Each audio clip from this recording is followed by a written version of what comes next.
मंगलम भगवान वीरो मंगलम गौतमो गणी मंगलम कुंद कुंदार्यो जैन धर्मोस्तु मंगलम सर्वमंगल मांगल्यम सर्वकल्याणकारकं प्रधानं सर्वधर्माणां जैनं जयतु शासनम्। मैं नमो तीर्थनायक को, नमो ओंकार वाणी को, नमो उन कुंद प्रभु को जिन्होंने ओंकार धारण की। अहो उपकार जिनवर का, कुंद का दिव्य वाणी का, जिन कुंद ध्वनि दाता उन कहान स्वामी का। चिदानंद एक रूपाए जिनाए परमात्मने, परमात्म प्रकाशाए नित्यं सिद्धात्मने नमः।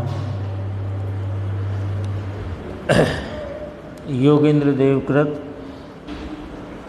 ये जो परमात्म प्रकाश नाम का ग्रंथ, और इसकी आज अपन ने 69 नंबर की गाथा पूज्य गुरुदेव श्री के व्याख्यान, उसका स्पष्टीकरण उनसे अपन ने सुना समझा।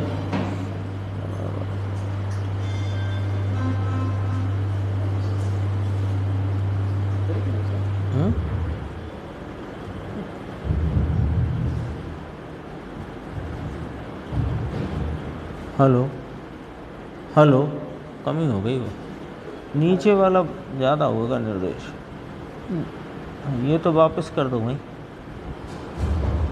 नीचे जो अलमारी के अंदर ये शायद उसे थोड़ा कम कर देना। हाँ नहीं, वो मास्टर उसका थोड़ा मास्टर है ना, मास्टर वॉल्यूम ऊपर होगा, थोड़ा सा कम बस, ठीक। 69 नंबर की गाथा है, परमात्म प्रकाश नाम का ग्रंथ। अपन गाथा का पाठ करते हैं, इसकी टीका अन्वयार्थ के उपरांत गुरुदेव का जो स्पष्टीकरण आया है वो देखेंगे। अथिणो बहुजर मरणु रोय विलिंग विवर्ण नियमिण अपुवियाणित हूँ जीवम एक विषण। आत्मन नहीं जन्म जरा अरु मृत्यु रोग लिंगादि नहीं आत्मा में वर्णादिक संज्ञा भी नहीं नियम यही है। ये वीर छंद, और वो ख्याल से उतर जाती है बात, तो हरि गीत में कोशिश हो जाती है, वो हो नहीं पाता। वीर छंद है। हे आत्मन नहीं जन्म जरा और मृत्यु रोग लिंगादि नहीं आत्मा में वर्णादिक संज्ञा भी नहीं नियम यही। पूर्व की गाथा में शुद्धात्मा का स्वरूप बताते हुए योगेंद्र देव फरमाते हैं कि यह आत्मा में उत्पाद वैसे ये आत्मा रहित है, यानी पर्याय में ये आता नहीं, पर्याय के साथ जाता नहीं, और बंध मोक्ष का भी ये करता नहीं है। अब आगे बात कहते हैं कि शुद्ध निश्चय से इस जीव के जन्म भी नहीं, जरा नहीं, मरण नहीं, रोग नहीं, लिंग नहीं, वर्ण और संज्ञा नहीं है। आत्मा इन सब विकारों से रहित है। इसको इन सब को विकार नाम दिया। जन्म, जरा, मरण, रोग, ये सब शरीर की अवस्थाएं। लिंग, ये सब शरीर की अवस्थाएं। वर्ण और संज्ञा, आहार, भय आदि इत्यादि जो भी है, इन सब विकारों से रहित है। अन्वयार्थ में फरमाते हैं, हे जीव आत्मा राम, है ना, आत्मन कहकर संबोधन किया। तो हे जीव आत्मा राम, जीव के जन्म नहीं है, जरा नाम बुढ़ापा, मरण, रोग, लिंग यानी अपि, चिन्ह, वर्ण और आहार आदिक एक भी संज्ञा तथा नाम नहीं है। ऐसा तुम नियमेन विजानीहि, ऐसा तुम निश्चय नय से जानो। यथार्थ वस्तु तत्व का, इस शुद्धात्मा का यथार्थ तुम इस प्रकार जानो कि यह शुद्धात्मा, जिसमें पूर्व की गाथा से मिलाते हैं, जिसमें पर्याय में ये आता जाता नहीं, बंध मोक्ष का करता नहीं, ऐसा वह शुद्धात्मा, उसको जन्म, जरा नाम बुढ़ापा, मरण, रोग, चिन्ह, वर्ण और संज्ञा नाम आदि कुछ भी नहीं है। ऐसा तुम नियमेन विजानीहि, निश्चय से जानो। टीका देखो कितनी अच्छी, इसमें ब्रह्मदेव सूरी कहते हैं कि ये जो जन्म मरण है, यानी टीका की दिशा पकड़ते हैं अपन, ये जो जन्म मरण है, बुढ़ापा है, रोगादिक है, आहार भय आदि संज्ञाएं हैं, नाम है, नाम भी है ना, ये मनुष्य, ये त्रियंज, ये देव, फिर मनुष्य में भी कुल आदि का नाम, व्यक्ति का नाम आदि इत्यादि संज्ञा शब्द लिया है ना। तो ये है तो सही, फिर आप कहते हो कि नहीं है तो सही, है ना। ये जो अपन यहाँ बैठे हैं तो ये मनुष्य है, यहाँ मच्छर है, वो बाहर गाय है, तो है कि नहीं? या तो आप इन तीन में ये नक्की कर दो कि ये वाला जीव है, बाकी जीव नहीं, यानी ये हम सब हैं, ये जीव है, मच्छर जीव नहीं, गाय जीव नहीं, ऐसा तो नहीं है, सभी जीव हैं। फिर इनको भी इस प्रकार का संज्ञा है कि नहीं? ये मनुष्य है, ये मच्छर है, ये गाय है कि नहीं संज्ञा?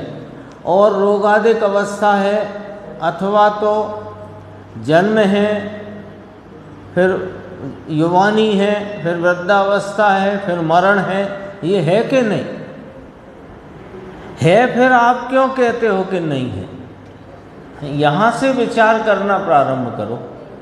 है, यानी एक तो ये तरीका है कि शास्त्र में लिखा है नहीं है तो नहीं है, तो इससे आपका निर्णय नहीं होगा, हमारा निर्णय नहीं होगा। इसमें बात कहाँ जाकर अटक जाएगी कि शास्त्र के अनुसार नहीं है, वैसे तो है, यही हो जाएगा ना। परमार्थ प्रकाश गाथा 69 के अनुसार नहीं है, और बाकी आप तो अब बूढ़े हो गए और हम तो अब बूढ़े हो गए, उनका तो मरण हो गया, उनके घर बच्चे का जन्म हो गया, ये क्या है? फिर विचार तो करना पड़ेगा ना, दिशा पकड़ना जरा इसकी, क्योंकि है और नहीं है कहना, उसमें समझना ये है कि है तो क्या है, क्यों कहा गया है, और नहीं है तो क्यों कहा गया है, ये ख्याल में लेना है। देखो, तो कहते हैं कि ये जो जन्म, जरा, मरण, जन्म जरा समझ गए ना, जरा माने बुढ़ापा, जन्म, बुढ़ापा, मरण, रोग आदि, भय, संज्ञा इत्यादि, ये जो विकार हैं, ये जीव की साथ दिखाई देते हैं, है ना। दिखाई तो देते हैं, लेकिन ये जीव का स्वरूप नहीं। यहाँ से बात प्रारंभ करते हैं। दिखाई तो देते हैं, पर ये जीव का स्वरूप नहीं। संयोग में दिखते हैं, और उन संयोगों के लक्ष्य में उस प्रकार की योग्यता का विकारी परिणाम भी जीव की पर्याय में है। तो ये आया कहाँ से? ये मनुष्य शरीर, त्रियंच शरीर, देव शरीर, ये कुल आदि, ऊंचा गोत्र नीचा गोत्र, ये आया कहाँ से? तो उसका उत्तर ब्रह्मदेव सूरी प्रथम से कहते हैं। देखो, बीत राग निर्विकल्प समाधि से विपरीत जो क्रोध, मान, माया, लोभ आदि विभाव परिणाम, उनसे उपार्जन किए कर्म और उनके उदय से उत्पन्न हुए जन्म, मरण, जरा, रोग इत्यादि है नहीं। ये तो कहकर आए आचार्य भगवान, यहाँ मूल सूत्र में कह के आए कि ऐसा तुम निश्चय से जानो कि इस जीव के जन्म, जरा, मरण, रोगादिक यह सब विकारी भाव, विकार हैं ही नहीं।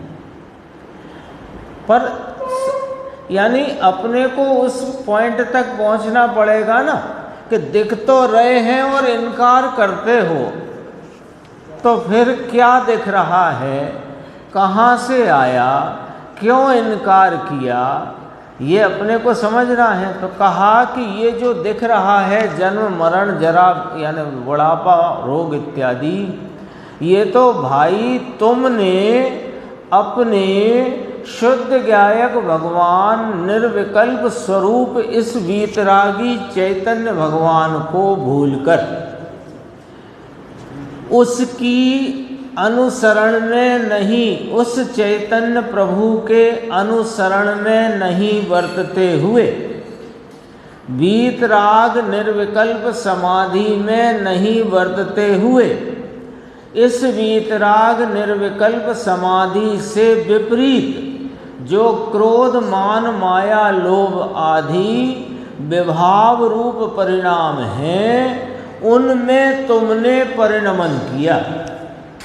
अनादि से क्या किया कि अपने चैतन्य वीतरागी निर्विकल्प स्वभाव को भूलकर उससे विपरीत जो क्रोध, मान, माया, लोभ के कषाय रूप भाव हैं, उनमें तुमने प्रवर्तन किया और उस प्रकार की प्रवृत्ति के निमित्त से तुमने कर्मों का उपार्जन किया और वे उपार्जित कर्मों के उदय के निमित्त से यह अनादि से इस जीव को संयोग, वियोग और विकार आदि परिणामों की संतति चली आई है। उस संतति में यह जन्म है, ये जरा है, मरण है, रोग है, भय है, संज्ञा इत्यादि भाव है।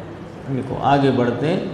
उनसे उपार्जन किए कर्मों के उदय से उत्पन्न हुए जन्म, मरण आदि अनेक विकार हैं। वे सब ही विकार कहाँ से आए? अभी खाता खोलो इसका और उस गड्ढे में डालो। कहाँ से आए ये जन्म, जरा, मरण आदि जो विकार रूप भाव, ऐसे संयोग, वियोग और उनका लक्ष्य करता हुआ जो उत्पन्न हुआ विकार आदि परिणाम, वे स्वरूप इसके भाव से विपरीत भाव कहाँ से आए कि अपने को भूलकर रागादि विकारी प्रवृत्ति में प्रवृत्त होते होने से जो तुमने कर्म कमाए, उन कर्म के उदय के निमित्त से ये संयोग, वियोग और उनका लक्ष्य करते तुम उसमें फिर रागादि रूप प्रवृत्ति। तो ये सब जो नाटक चल रहा है, ये वास्तव में जीव का नाटक है कि जीव को भूलने का नाटक है? तो जीव को भूलने का नाटक है, तो जो जीव है वो इन रूप नहीं होगा, तभी तो उनको उसको भूल कर ये हुआ। यदि जीव भी इस रूप होता तो इसे भूलकर ये क्यों हुआ? जिसको भूलकर हुआ वो इस रूप नहीं है। अपने आप आई कि नहीं आई बात ख्याल में, कि जिसको भूलकर यह सब विकारी भाव उत्पन्न हुए, तो वे विकारी भाव रूप वो नहीं है जिसको भूला है। तो वो कैसा है? तब कहते हैं कि शुद्ध निश्चय नय से ये जन्म जरा मरण इत्यादि विकारी सर्वभाव जीव के नहीं हैं, क्योंकि निश्चय नय से, वास्तविक नय से, यथार्थपने यह आत्मा केवल ज्ञानादि अनंत गुणों से परिपूर्ण है, पूर्ण है, और अनादि संतान से, संतान माने संतति, अनादि से जो पर्याय का प्रवाह रूप संतति क्रम चला आया, तो अनादि संतति से प्राप्त जन्म जरा मरण शोक रोग शोक भय स्त्री पुरुष नपुंसकलिंग सफेद काला वर्ण इत्यादि आहार भय मैथुन परिग्रह रूप संज्ञा, इन सबों से यह चैतन्य परमात्मा भिन्न है। ख्याल में आई बात? सरल सी बात है, सरल बात है। ये सब हैं, लेकिन जहाँ ये हैं वहाँ यह चैतन्य नहीं। चैतन्य को भूलने से संयोग में और पर्याय में, संयोग में यह सब शरीर आदि और परिणति में विकार आदि, ये सब का भाव दिखाई देता है, तथापि यह जीव शुद्ध निश्चय से, यानी वास्तव में असलियत में ये जीव के नहीं, ये जीव नहीं, जीव इन सबों से भिन्न है। तो अब क्या करना? अगला पॉइंट आएगा। ये सब दिखाई दे रहा है ना, ये सब दिख रहा है, और इनके प्रति लक्ष्य जाते ये रोग शोक भय ये सब भी पर्याय में विकार रूप उत्पन्न हो रहे हैं। तो ये जीव नहीं है, ये जीव इनसे भिन्न है, जीव से ये भिन्न है। तो अब हमें क्या करना प्रभु, सो कहो। तो कहा यहाँ उपादे रूप अनंत सुख का धाम, जो शुद्ध जीव उससे भिन्न है यह जन्मादिक, जन्म जरा रोग मरण इत्यादि, वे सब त्याज्य हैं। तो त्याज्य है तो हम कैसे त्याज करें? लक्ष्य छोड़कर, अनादि से अपने स्वरूप का लक्ष्य न करके ये सब नाटक मचा। और ये जो नाटक हो रहा है ये मैं नहीं हूँ, ऐसे विश्वास, ऐसे बोध और ऐसी प्रतीति के द्वारा अपने स्वरूप को उपादेय करो, इन पर से लक्ष्य छोड़ो। अरे ये तो जगत के द्रव्य हैं, जगत में रहेंगे। तुमने इसमें जो एकत्व और ममत्व खड़ा किया है उसे छोड़ो, उसे छोड़ो। क्या, कैसे छोड़ो?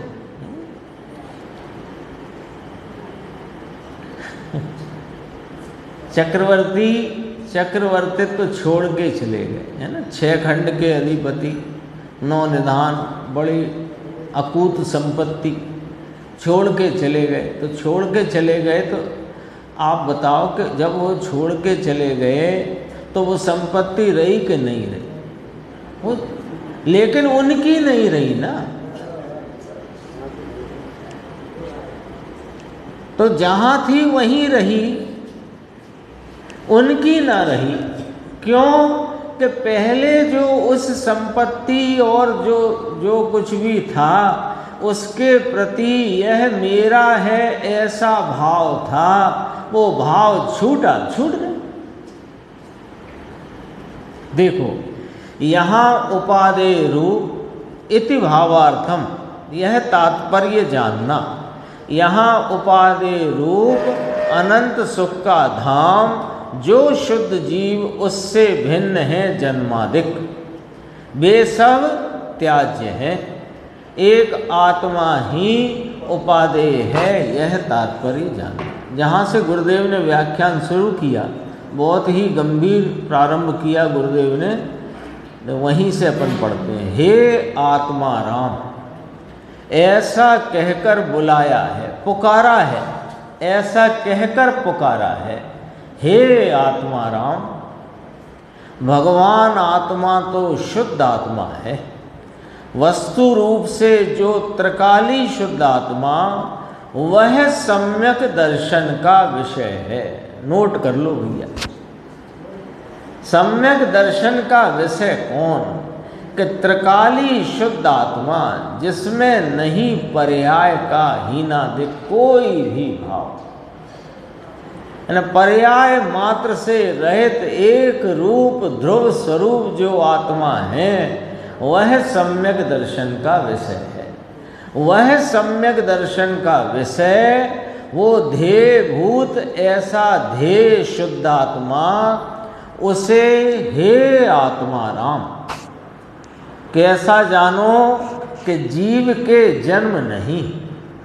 वह वस्तु है ना, सम्यक दर्शन का विषय भूत जो अपना चैतन्य परमात्मा शुद्ध आत्मा, उसके जन्म नहीं। वह वस्तु है, उसमें जन्म नहीं। आगे कहेंगे जन्म तो देह का है, आत्मा का जन्म नहीं, आत्मा में जन्म नहीं। समझना, दो बार बोला, आत्मा का जन्म नहीं, आत्मा में जन्म नहीं। समझ में आई बात? आत्मा तो अनुत्पन्न अविनष्ट अनादि अनंत इस जगत का पदार्थ है, त्रिकाली ऐसे का ऐसा अकृत्रिम स्वरूप, इसका तो जन्म नहीं। और आत्मा में जन्म नहीं माने आत्मा की पर्याय में भी जन्म नहीं होता। पर्याय में पर्याय जन्मती है, कोई शरीर नहीं जन्मता। तो आत्मा का जन्म, कुछ बोला, आत्मा का जन्म नहीं, आत्मा में जन्म नहीं। फिर कहा आत्मा का जन्म नहीं ऐसा नहीं, परंतु आत्मा को जन्म नहीं। तीन बातें बोली। आत्मा का जन्म नहीं माने आत्मा तो अनादि अनंत अकृत्रिम स्वरूप, यह अनुत्पन्न अविनष्ट स्वरूप है। तो आत्मा का जन्म नहीं, आत्मा में जन्म नहीं। आत्मा में यानी आत्मा की पर्याय में पर्याय का जन्म होता है, देहादिक का नहीं। तो आत्मा में जन्म नहीं। फिर तीसरी बात, आत्मा को जन्म नहीं। आत्मा को जन्म नहीं माने आत्मा कोई पर्याय में, पर्याय तो जन्मती है लेकिन पर्याय में आत्मा नहीं जन्मता।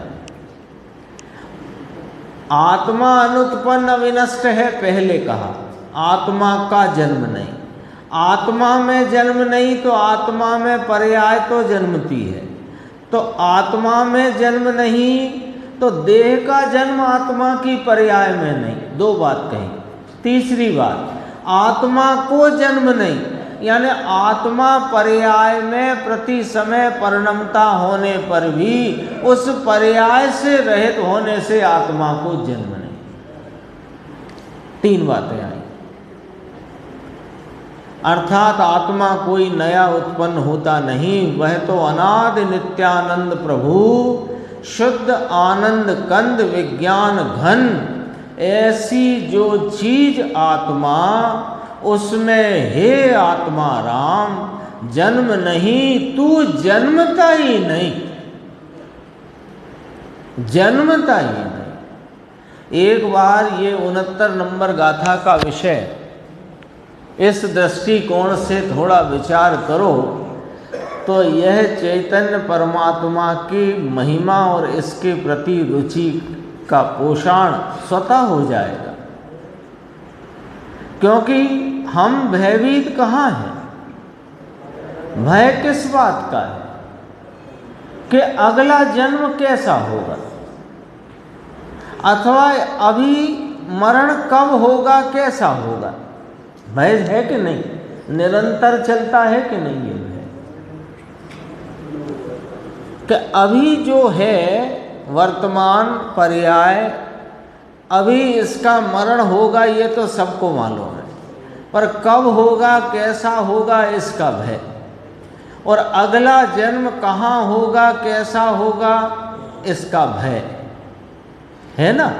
तो यहाँ तो आपको सर्व भय से मुक्त करते हैं 69 गाथा में योगेंद्र देव कि इस आत्मा में तो जन्म नहीं, जरा नहीं, मरण नहीं। ये आत्मा तो अनादि अनंत नित्यानंद ज्ञानानंद स्वरूप आत्मा है। इसमें जन्म नहीं तो 3 बातें कहीं, आत्मा का जन्म नहीं, आत्मा में जन्म नहीं, आत्मा को जन्म नहीं। अब चिंता की क्या बात है? सारे भय से मुक्त करा दे, निर्णय करना पड़ेगा। अकेले सुनने से क्या होगा? प्रयोजन अपन कई बार बात करते हैं, आजकल मैं कुछ ज़्यादा ही कहता हूँ आप लोगों से। सुनने का प्रयोजन मत रखना। सुनने का प्रयोजन रखोगे तो कार्य की उपलब्धि नहीं होगी, सुनना उपलब्ध हो जाएगा। सुनने का प्रयोजन ना रखना। क्यों सुनना है? कि एक चैतन्य प्रभु को जिसे मैं अनादि से भूला हुआ हूँ, उसको अपनी पर्याय में प्रकट आस्वादन के लिए सुनना। तो ये जितनी चर्चा चलती है वो अपने आत्म स्वरूप के प्राप्ति के प्रयोजन से हम यहाँ एकत्रित होते हैं, सुनने के लिए नहीं। सुनने नहीं आए यहाँ, सुनाने नहीं आए यहाँ। प्रयोजन मत लो।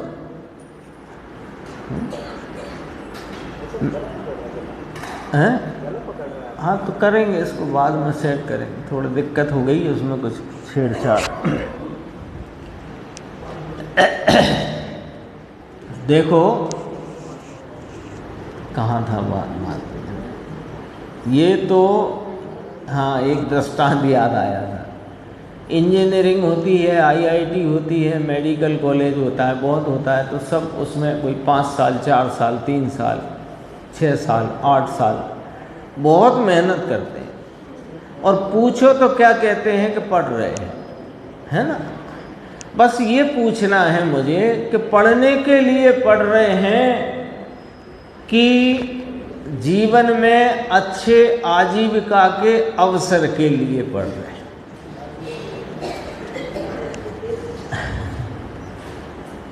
एडमिशन लिया, फर्स्ट ईयर से शुरू किया, पूरा किया 4 साल, 5 साल, 6 साल, 8 साल, जो जैसा हो। क्यों पढ़े? पढ़ने के लिए पढ़े थे कि जीवन में आजीविका के श्रेष्ठ अवसर को प्राप्त करने के लिए पढ़े थे। और हम यहाँ क्यों पढ़ रहे हैं? अपनी आत्मा को प्राप्त करने का अवसर और प्राप्ति हो, इसके लिए पढ़ रहे हैं। पढ़ने के लिए यदि पढ़ते हैं तो पढ़ते ही रह जाओगे, लाभ नहीं होगा। देखो, शुद्धात्मा पूर्णानंद स्वरूप तेरी जो चीज है उसमें तो जन्म नहीं, ऐसी चीज पर दृष्टि करने का नाम प्रथम सम्यक दर्शन है। पूर्णानंद का नाथ प्रभु अनंत अनंत गुण का गोदाम, अनंत शक्ति का संग्रहालय, अनंत स्वभाव का सागर, ऐसी जो चीज उसे यहाँ आत्मा कहते हैं, वह आत्मा सम्यक दृष्टि का विषय है। कोई भी राग आदि इसका विषय नहीं, आगे ही कहेंगे। देखो, वह आत्मा राग से व्यवहार से प्राप्त हो, वो आत्मा नहीं, क्योंकि आत्मा उससे प्राप्त होता ही नहीं। समझ में आया? रागादि भाव जो व्यवहार, दया, दान, व्रत आदि हैं, उस राग से आत्मा प्राप्त नहीं होता। क्यों नहीं होता? क्योंकि इस आत्मा में राग है नहीं। लॉजिक है, लॉजिक है। जब आत्मा में राग नहीं तो आत्मा राग से प्राप्त होए कैसे? है ना? कितना नमक डाल दें दूध में कि डालते डालते मीठा हो जाए, हो सकता ही नहीं, क्योंकि उसमें वो भाव ही नहीं, वो स्वभाव ही नहीं। राग में आत्मा पने का अभाव है, राग में चेतनता का अभाव है, और चेतन में राग का अभाव है, तो दोनों में अत्यंत अभाव है। तो जब दोनों में अत्यंत अभाव है तो किसी भी राग से आत्मा प्राप्त होगा, ये बात जड़ से गलत है, जड़ से गलत है। लेकिन हमें अनादि से राग की रुचि चली आई है, इसलिए जब राग की बात आती है तो हमारा हृदय बल्लियों उछलता है। लेकिन जब राग से भिन्न आत्मा की बात आती है, हाँ ठीक है, सही बात है, अच्छी बात है, उसमें फिर हमारा उत्साह नहीं आता। राग की बात आती है तो उत्साह बहुत आता है। कोई बात अभी आए कि ये वाले परिणाम में बहुत पाप होता है, ये परिणाम बहुत पुण्य वाला है, इस परिणाम में इतना पुण्य है, इतना पुण्य है कि समझो, ऐसा आता नहीं पद्मनंदी पंचविंशति में थोड़ा इस प्रकार के परिणामों के को प्रोत्साहित करने के लिए कि चावल के दाने आकार की प्रतिमा भी पधराए तो इतना पुण्य है फलाना, और इस परिणाम में इतना पाप है। तो सुनते सुनते अंदर में ऐसा उत्साह, भैया अपन भी कर सकें ये काम तो बहुत ही अच्छा है, और आगे से ये वाला तो भाव अपने को हो ही नहीं तो बहुत अच्छा है।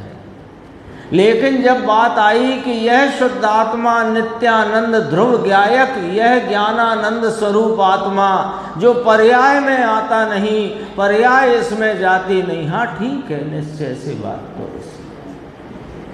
उत्साह नहीं आता, जबकि उत्साह इसका आना चाहिए, और जिसका तुम्हें उत्साह आता है उसका सर्वथा हेपना खड़ा होना चाहिए। बात ऐसी है, जरा धैर्य की है, शौर्य की है, शूरवीरता भी चाहिए और धीरज भी चाहिए। देखो क्या गजब की बात है। अब यहाँ पूछा एक मुमुक्षु ने, साहब धर्मानुराग है ये तो चलेगा ना? भाई स्त्री पुत्रादिक के प्रति का राग है वो तो हम भी जानते हैं, अशुभ राग है, पाप भाव है, लेकिन देव गुरु शास्त्र जनायतनों के प्रति जिन तत्व की प्रभावना का जो राग धर्मानुराग है, वो धर्मानुराग से तो आत्मा मिल जाएगा ना। तो कहा कि धर्मानुराग वह राग है, विकार है, और विकार आत्मा में है नहीं, क्योंकि जो विकार है वो आत्मा नहीं, विकार आत्मा में नहीं, विकार में आत्मा नहीं, क्योंकि आत्मा तो चेतन स्वरूप है, और उस विकार से आत्मा की प्राप्ति नहीं होती। ऐसी चीज है, भैया बोला था यहाँ गुरुदेव में, छपा हिंदी है ना तो भाई लिखा, ऐसी चीज है भैया, ऐसा बोला। हिंदी में जब बोलते हैं गुरुदेव तो भैया बोलते हैं, बहुत 291 पेज पे थोड़ा देखते हैं अपन।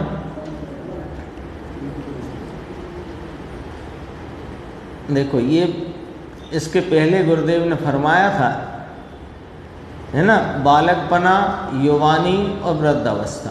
तो शरीर की का बालकपना, शरीर की युवानी, शरीर का वृद्धावस्था शरीर में।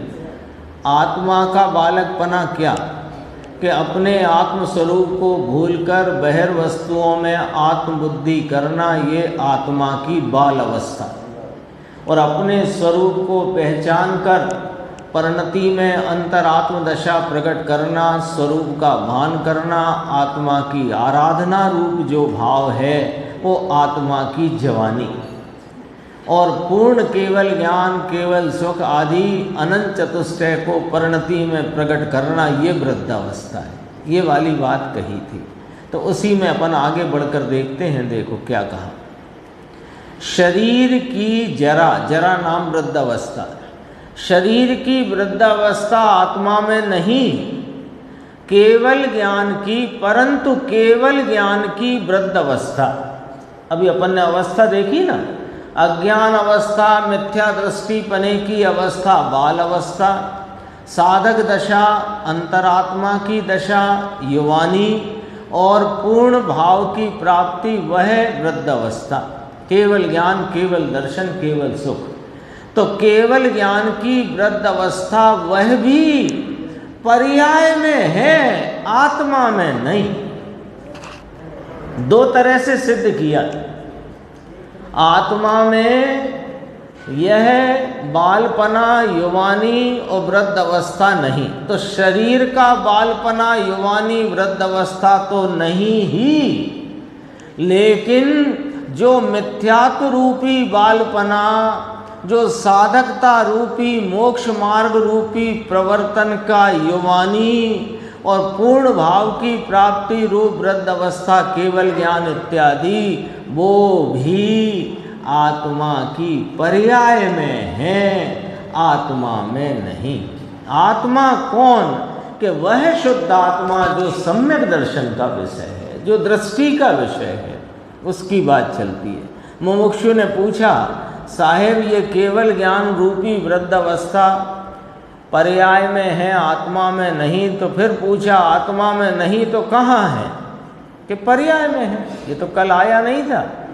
आत्मा है वह तो पर्याय में आता ही नहीं। केवल ज्ञान भी पर्याय है, कोई गुण नहीं। गुण तो त्रिकाल ध्रुव है।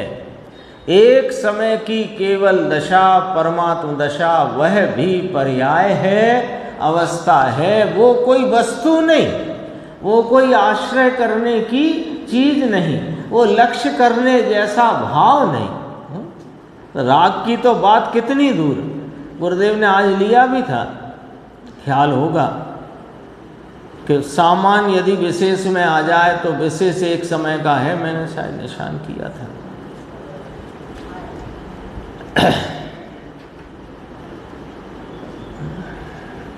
यही कहा था, सामान्य यदि विशेष में आए। वो कल अपन ने लॉजिक देखा था ना, एक समय का विशेष में यदि आत्मा त्रिकाली आ जाए तो फिर वो चला ही जाए।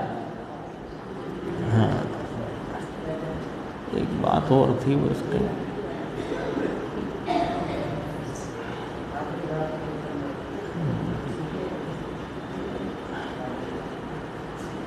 हाँ ये है, देखो, यदि केवल ज्ञान की पर्याय में सामान्य आ जाए तो विशेष पर्याय में सामान्य आ जाए तो विशेष पलटने से सामान्य का भी नाश हो जाएगा। अरे भाई तेरी चीज क्या है ये खबर नहीं करी, बाकी सब आया, नौवे ग्रह में गया, ये सब हुआ। फिर ये बात आई थी, एक जलगांव का प्रकरण गुरुदेव को याद आया था। तो उसमें कोई राजकोट के भाई थे, राम जी भाई, तो उनको रुदन आया। फिर वो बाद में मिलने भी आए। तो वो रुदन माने आंसू, आंसू के ऊपर से गुरुदेव ने 8वीं गाथा याद करी समय सारे।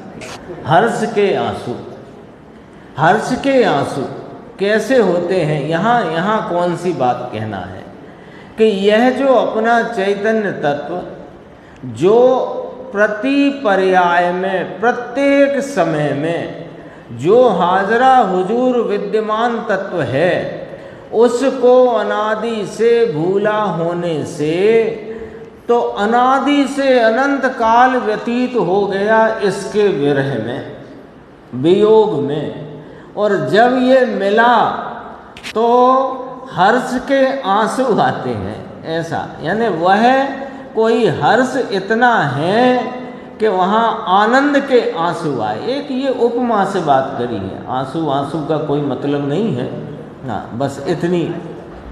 हाँ ये तो एक जरा वो बात करी है।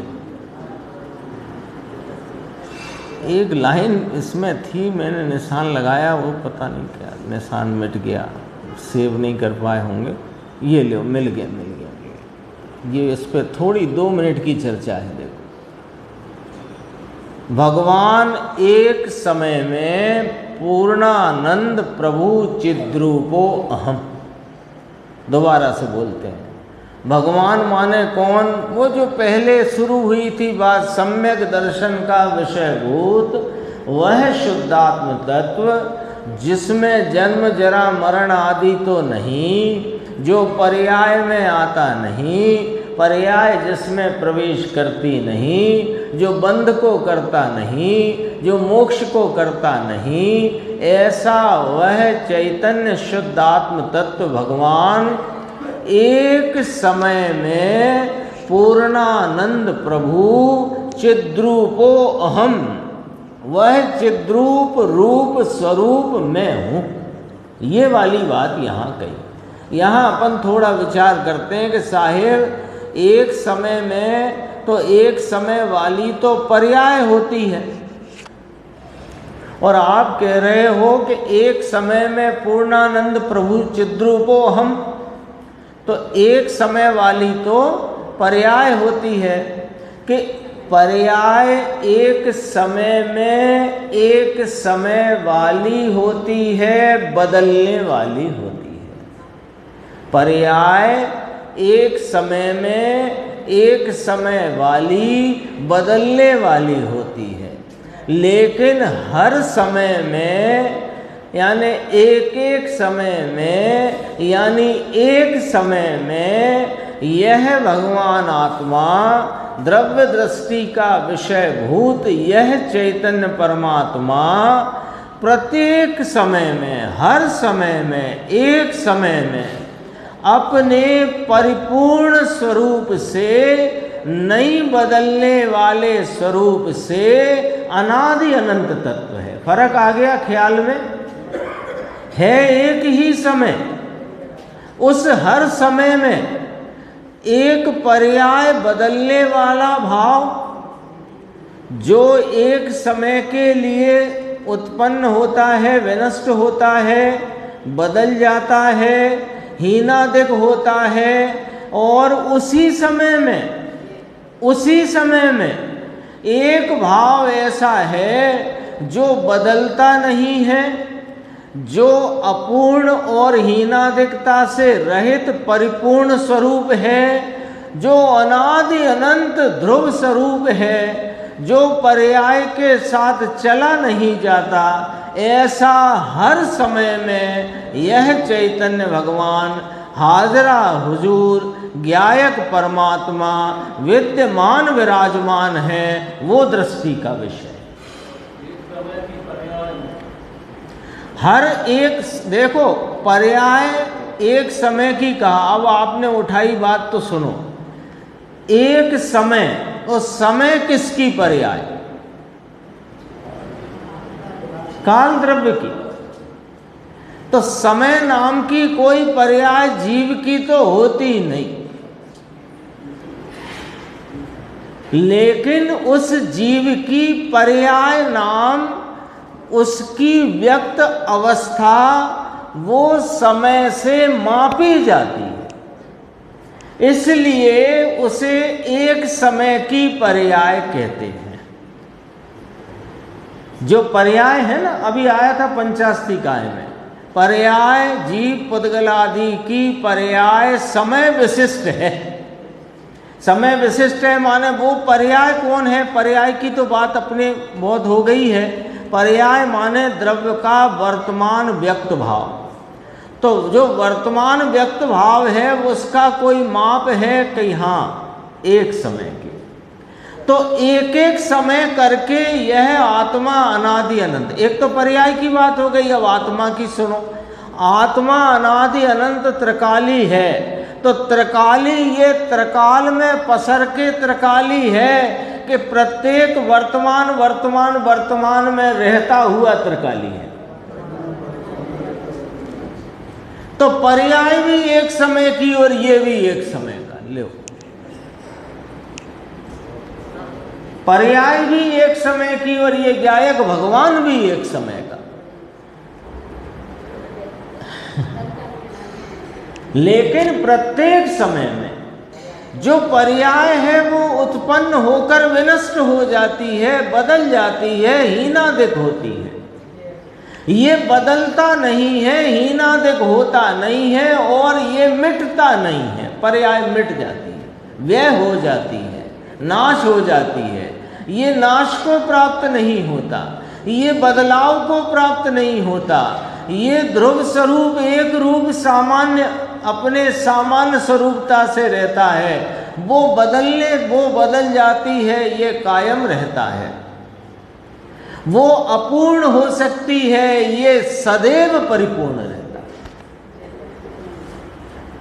है। एक ही समय में दोनों के दोनों विद्यमान है और जो इसे लक्ष्य करेगा वो भी वर्तमान विद्यमान परिणाम। अरे यह वर्तमान उपयोग इस चैतन्य भगवान को देखने जाए तो तीन काल में पसर के देखेगा क्या? एक वर्तमान परिणाम की ताकत नहीं है तीन काल में पसर जाने की। तो उसका विषय वर्तमान में पूरा चाहिए और वो है। इतनी बात यहाँ कही थी। भगवान एक समय में पूर्णानंद प्रभु चिद्रूपो अहम अपन आते हैं। आज कल विषय और आएगा, निशान तो लिया था पर वो वहाँ तक बात आज पहुँची नहीं। कल यहीं से शुरू करेंगे। पुण्य पाप अधिकार में छोटे छोटे से प्रश्न हैं पर गंभीर हैं। ज्ञान गोष्ठी में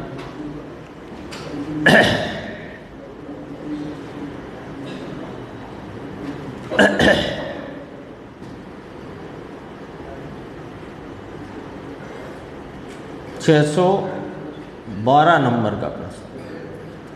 ये बात आ चुकी है, फिर भी आई है क्रम में तो पढ़ लेते हैं, दोबारा रिवीजन होगा। आप पुण्य को हे क्यों कहते हो? श्री योगेंद्र देव ने स्पष्ट कहा है, हिंसा झूठ चोरी आदि तो पाप भाव हैं ही, परंतु दया दान पूजा भक्ति आदि के शुभ भाव भी परमार्थ से वास्तव में पाप हैं, क्योंकि वे जीव को स्वरूप से पतित करते हैं। चर्चा आ चुकी है। पाप को तो पाप सभी कहते हैं, परंतु अनुभवी जीव तो पुण्य को भी पाप कहते हैं। बहुत सूक्ष्म बात है, अंतर से समझे तो समझ में आए। ये अंतर से समझना क्या होता है? अंतर से समझना क्या होता है? हम समझ तो रहे हैं। अंतर से समझना माने अंतः तत्व की रुचि पूर्वक समझना, ये अंतर से समझना है। पाप भाव को पाप तो जानत हैं सब लोए, पुण्य भाव भी पाप है जाने बिरला कोई। ये योग सार की गाथा गुरुदेव ने याद की। परमार्थ माने वास्तव में निश्चय से, यथार्थतया, असलियत में। असलियत में तो शुभ भाव भी पाप है। कैसे? कि स्वरूप से पतित करता है। अपन ने बात की थी, मुनिराज के संदर्भ से बात की थी कि वे शुद्ध उपयोग से पंच महाव्रत का परिणाम शुभ है कि अशुभ? शुभ परिणाम है, शुभ परिणाम है। अरे उत्कृष्ट शुभ परिणाम। शुभ परिणाम भी साधारण शुभ नहीं, उत्कृष्ट शुभ परिणाम। तो 5 महाव्रत का परिणाम मुनिराज को 6वें गुण स्थान की भूमिका में होता है और मुनिराज उसका उल्लंघन करके शुद्ध उपयोग की दशा में वर्तते हैं और शुद्ध उपयोग की दशा में ही रहना चाहते हैं। लेकिन शुद्ध उपयोग से वे पतित क्यों होते हैं? मैंने शब्द का प्रयोग जानबूझ के किया है। शुद्ध उपयोग से वे पतित क्यों होते हैं? क्योंकि वो 5 महाव्रत का परिणाम खड़ा हो जाता है। तो उसने क्या किया? 5 महाव्रत के परिणाम ने मुनिराज की आत्म आराधना में, स्वरूप की लीनता में क्या किया? पतन किया, पतित किया। इसलिए वो पाप भाव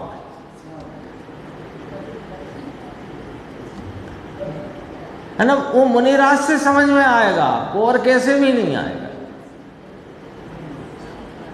और कैसे क्यों नहीं आएगा कि अपन अपने हिसाब किताब में चलते। तुम पे है कहाँ वो स्वरूप का भाव जिससे पतित होने की बात हम तुम्हें कहें और तुम समझो।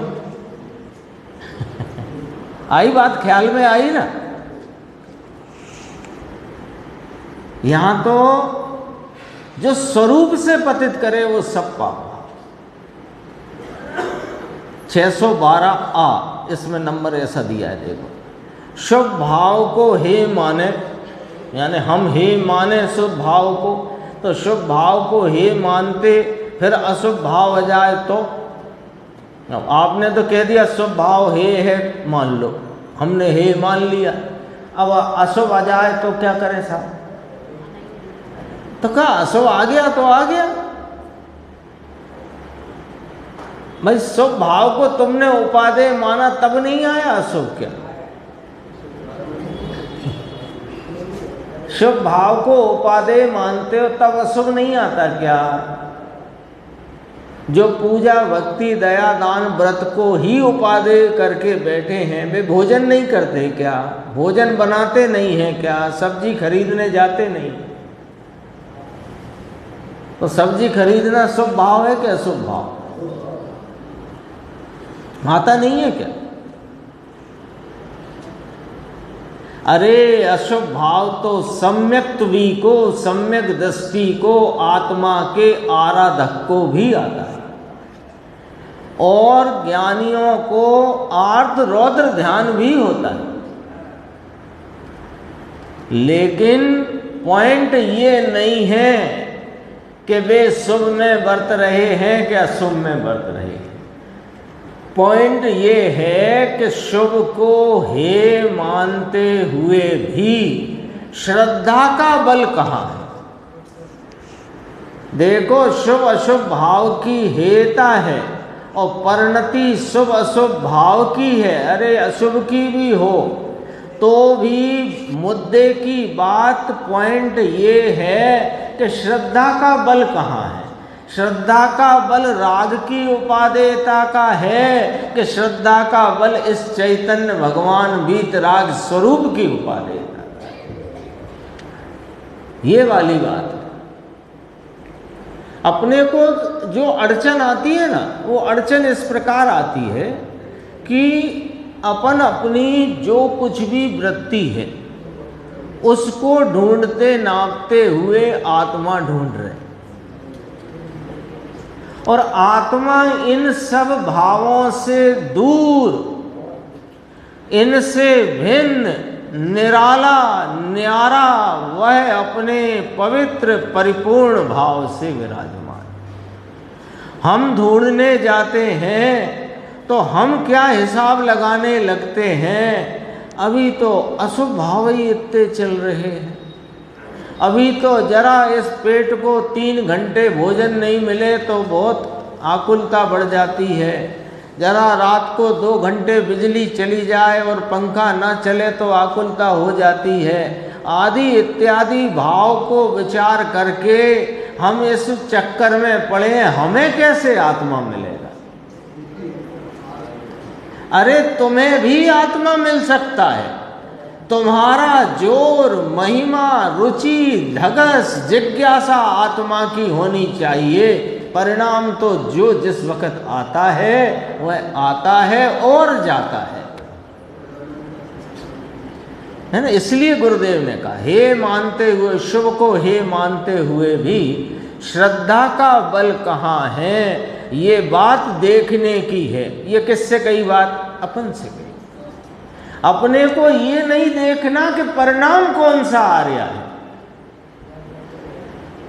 अपना पूरा प्रयास, पूरा उद्यम दूसरों के परिणाम की नाप तौल में और अपने परिणाम की नाप तौल में जा रहा है।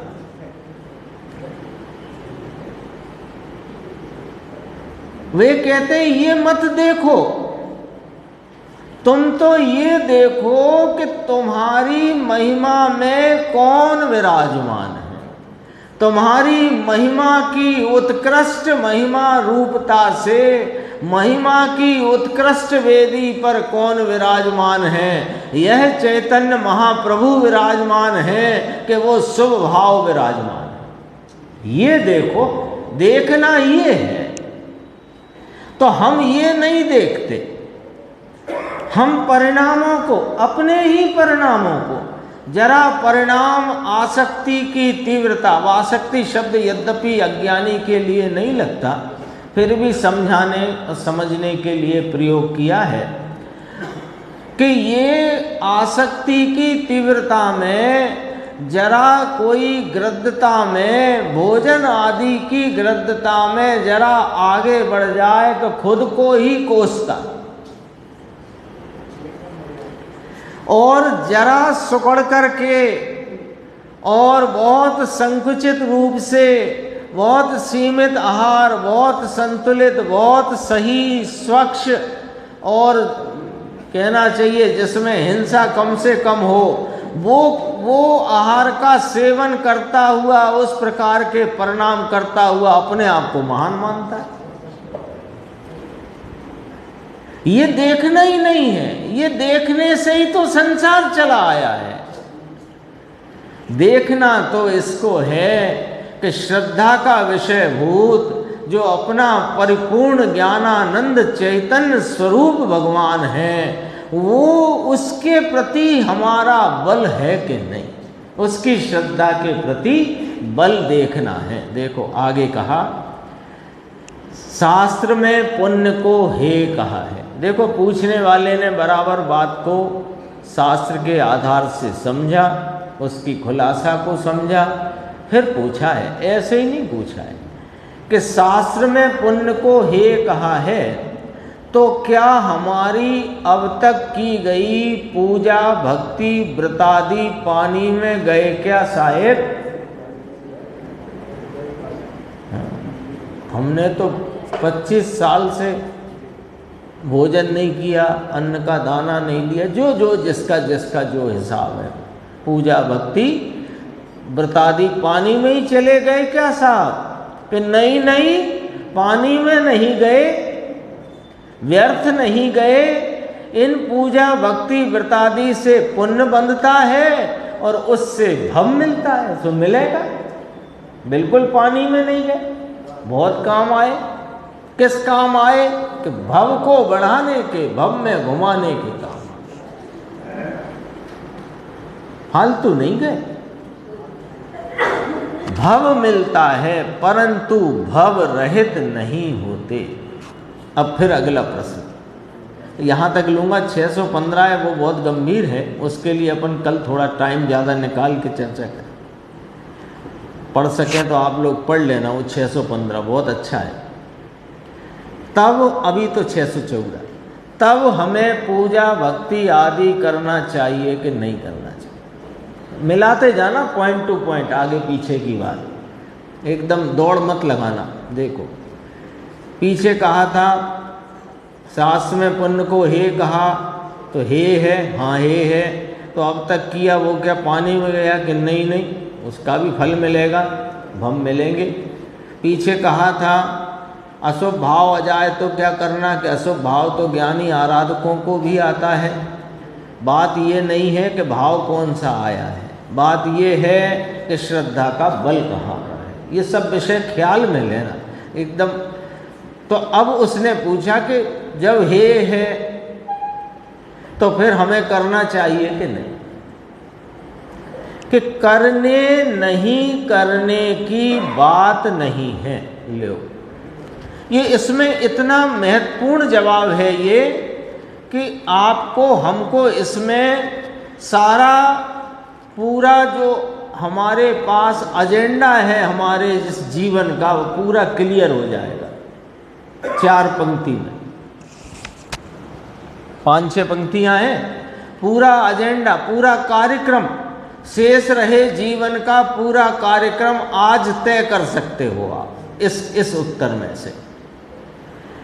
देखो सुनना भाई, तो हमें पूजा भक्ति आदि करना चाहिए कि नहीं, पूछा गया है कि करने नहीं करने की बात नहीं है।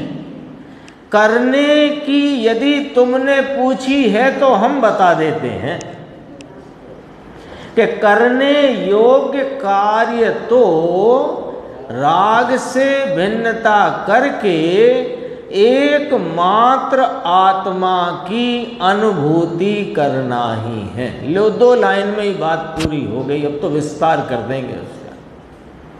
अपने को उठता है ना, अब शुभ राग है तो फिर क्या अशुभ करें, तो तुम कुछ मत करो, तुम घर जाओ, तुम यहाँ इसी शुभ अशुभ राग की कहानी सुनने आए हो तो तुम जाओ। यहाँ तो शुद्ध भाव की कहानी और शुद्ध भाव की प्राप्ति के उपाय की बात चलती है। तो शुद्ध भाव की प्राप्ति की तुमको यदि अंदर में जिज्ञासा धगस है तो तुमसे बात करें, नहीं तो काहे को बात करें, ये कहते हैं आचार्य भगवान। देखो, करने ना करने की बात नहीं है। अब फिर तुम पूछ ही रहे हो क्या करना, तो सुनो, करने योग्य कार्य तो राग से भिन्नता करके एकमात्र आत्मा की अनुभूति करना ही है। लो अपने शेष रहे जीवन के लिए कार्यक्रम, शेष रह गया ना अपना जीवन, अभी बैठे हैं तो शेष है, पर पता नहीं है किसका कितना शेष है।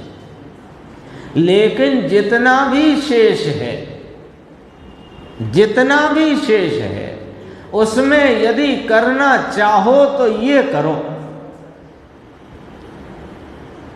राग से भिन्नता करके। राग कौन सा करना कौन सा नहीं करना ये नहीं, राग से भिन्नता करके एकमात्र आत्मा की अनुभूति करना ही है। आत्मा ज्ञान स्वरूप पूर्णानंद प्रभु है, उसके सन्मुख ढलने पर धर्मी जीव को जब तक पूर्ण स्थिरता नहीं हो तब तक पूजा भक्ति व्रत आदि का शुभ राग आता है, होता है। भूमिका अनुसार शुभ राग आए बिना रहता नहीं, किंतु परंतु धर्मी जीव उसको धर्म या धर्म का कारण नहीं मानता। वह शुभ राग पुण्य बंध का कारण है, ऐसा बराबर जानता है। आते हैं, होते हैं, लेकिन वे करें कि ना करें ये बात नहीं। जो अपने सामने पूरा एजेंडा कार्यक्रम शेष रहे जीवन के लिए अपने सामने फरमाया कि राग से भिन्नता करके एकमात्र आत्मा की अनुभूति करना ही अपना कार्य, शेष चर्चा है।